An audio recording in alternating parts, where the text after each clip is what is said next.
Assalamualaikum warahmatullahi wabarakatuh. Ingin pelihara ayam petelur di rumah? Hal dasar apa sih yang perlu diperhatikan? Kali ini aku akan berbagi poin-poin dasar yang perlu diperhatikan dalam memelihara ayam petelur di rumah. Sebenarnya banyak sekali poin-poin yang perlu diperhatikan dalam memelihara ayam petelur. Kali ini aku meringkasnya dalam bentuk 5 poin. Yang pertama, tata letak kandang dan bentuknya.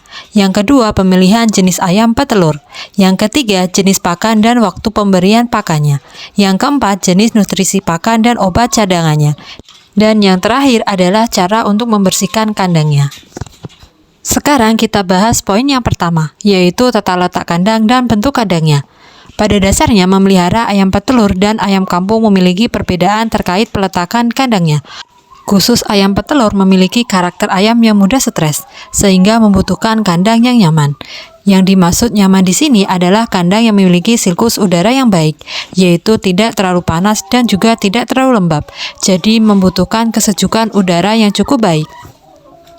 Peletakannya bisa kalian dilakukan di luar ruangan, tetapi tetap beratap, sedangkan milikku ini aku sengaja letakkan di dalam ruangan. Aku juga memperhatikan udara yang masuk, sehingga aku buat jendela dan juga pintu yang lebar, sehingga udara bisa masuk setiap saat. Selanjutnya, untuk jenis kandang yang aku gunakan adalah jenis kandang yang bersekat, seperti di dalam video. Bisa juga dibuat dari kayu maupun galvalum. Tapi jika memelihara dalam jumlah sedikit, yaitu kurang dari 5, bisa menggunakan jenis kandang yang tidak bersekat. Alasan aku menggunakan model yang bersekat adalah untuk memudahkan memisahkan antara ayam dengan telurnya, serta membuat ayam lebih nyaman, karena ayam tidak mendapatkan intimidasi dari ayam lainnya. Selanjutnya, kita akan membahas poin yang kedua, yaitu pemilihan jenis ayam yang tepat untuk ayam yang akan kita pelihara. Sebenarnya, jenis ayam petelur berdasarkan usianya terbagi menjadi 5 jenis. Fase yang pertama yaitu ayam starter atau DOC, yaitu umur 0-6 minggu. Yang kedua adalah fase grower, yaitu ayam yang mulai tumbuh umur dari 6-14 minggu. Fase yang ketiga adalah fase pullet atau darah, umurnya yaitu sekitar 14-20 minggu, yaitu ayam yang sudah mulai matang tapi belum bisa menghasilkan telur. Dan yang keempat adalah fase layer atau produksi, yaitu dengan umur ayam 20-80 minggu, yaitu ayam jenis ini mulai produksi telur. Fase yang terakhir adalah fase afkir, yaitu umur ayam yang lebih dari 18 minggu. Untuk ayam petelur jenis ini adalah ayam yang mulai produksi telurnya mulai turun, dan biasanya dijual untuk diambil dagingnya.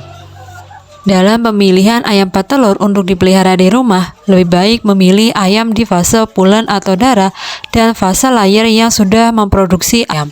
Kedua tipe ayam ini memiliki kekurangan dan kelebihan masing-masing. Jika memilih ayam jenis pullen atau darah, kita harus menunggu ayam beberapa minggu hingga ayam siap bertelur, dan untuk harga beli ayam ini jauh lebih murah dibandingkan ayam yang sudah di fase layer, yaitu kisaran 85.000 sampai 90.000 per ekornya. Jika memilih di fase layer, tentu ayam sudah bertelur dan kita tidak perlu menunggu lagi dan terlihat hasil telurnya, serta untuk harganya lebih mahal, yaitu kisaran 110.000 sampai 130.000 per ekornya. Dalam pemberian pakannya, ayam jenis pullen berbeda dengan ayam fase layer. Jika kita membeli ayam pullen, kita bisa membiasakan ayam dengan pakan yang lebih murah, tanpa mengikuti jenis pakan yang digunakan oleh penjual sebelumnya. Berbeda dengan jika kita beli di fase layer, karena ayam ini sudah bertelur, kita harus berhati-hati dalam memberikan pakannya. Jika kalian membeli ayam di fase ini, alangkah lebih baiknya kalian berkoordinasi dengan penjual sebelumnya untuk bertanya jenis pakan apa yang mereka gunakan saat memelihara ayam ini. Hal ini karena ayam petelur mudah stres, dan jika diberi pakan sembarangan akan mempengaruhi produksi telurnya. Memilih ayam petelur memang perlu kewaspadaan, karena terkadang ada bibit ayam yang memiliki kelainan, yaitu seperti telur yang dihasilkan tipis bahkan tidak bercangkang. Itulah kenapa perlu memperhatikan ayam yang kita beli agar tidak rugi. Selanjutnya adalah poin yang ketiga, yaitu jenis pakan dan waktu yang tepat memberikan pakan. Pakan pada ayam petelur pada dasarnya bisa dibuat sendiri atau membeli pakan pabrikan, di mana keduanya memiliki kekurangan dan kelebihan. Jika membuat pakan sendiri tentu lebih murah, akan tetapi juga dalam pembuatannya harus memperhatikan kandungan dan takaran yang sesuai dengan kebutuhan ayam agar produksi telur tetap bagus. Kandungan pakan pada ayam petelur adalah jagung sebesar 50%, dedak sebesar 15%, dan konsentrat sebanyak 30%, dan tentu juga ditambah dengan nutrisi lainnya. Sedangkan apabila menggunakan pakan pabrikan, kita tidak perlu repot mencari pakannya. Hanya saja harganya lebih mahal. Walaupun menggunakan pakan pabrikan, pastikan mencari yang cocok dengan ayam kalian. Pakan ayam diberikan setiap pagi dan sore, yaitu pukul 6 pagi dan 6 sore, atau dapat menggunakan waktu 7 pagi dan 7 sore. Pemberian pakan ayam dilakukan setidaknya sedikit demi sedikit dengan perkiraan timbangan 100/10 hingga 120 gram per harinya.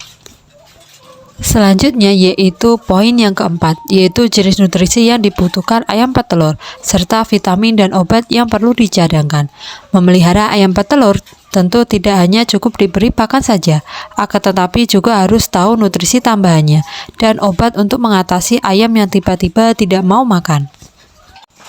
Untuk stok nutrisi yang aku pakai yaitu Herbal Gold, yaitu jamu untuk penambah nafsu makan, Mineral Fit, nutrisi, dan Tokmik. Sedangkan untuk vitamin yang aku pakai adalah Vitatres dan juga obat Koleradin sebagai obat pertolongan pertama pada ayam yang tidak mau makan.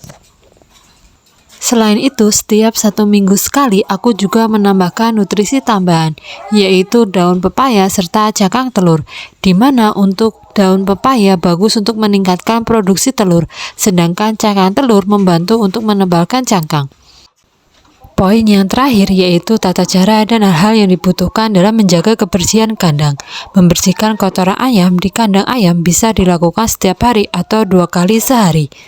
Adapun alat yang dipakai untuk membersihkan kandang yaitu serok, dan untuk lapisan di bagian kotoran yaitu aku menggunakan sekam, dan apabila kotoran bau aku menggunakan kapur dolomit untuk mencegah kotoran ayam bau dan cepat kering. Kalian juga bisa menggunakan tanah untuk membuat kotoran menjadi kering dan tidak bau. Itulah poin-poin yang bisa aku share terkait dengan ayam petelur. Semoga bermanfaat. See you next time. Wassalamualaikum warahmatullahi wabarakatuh.